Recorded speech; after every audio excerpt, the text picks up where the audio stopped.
SFI এর মনোজিৎ মিশ্র, ফের ফাঁকা ফ্ল্যাট বিড়ম্বনায় বামপন্থী ছাত্র সংগঠন।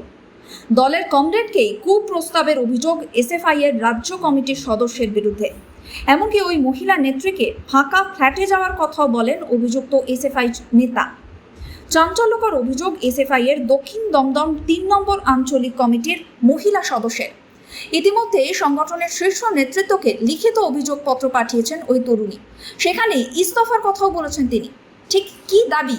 সিপিএম এর ছাত্র সংগঠনের উত্তর ২৪ পরগনা জেলা সম্পাদক মণ্ডলীর সদস্যের বিরুদ্ধে অভিযোগকারিনী লিখেছেন, তিনি আমাকে বারংবার মদ্যপান করার কথা বলেছেন, তার সাথে একা দমদম ক্যান্টনমেন্টের ফাঁকা ফ্ল্যাটেও ডেকেছিলেন। একা ঘুরতে যাওয়ার কথা, অর্থাৎ কোথাও থাকার প্রস্তাব দিয়েছেন বহুবার।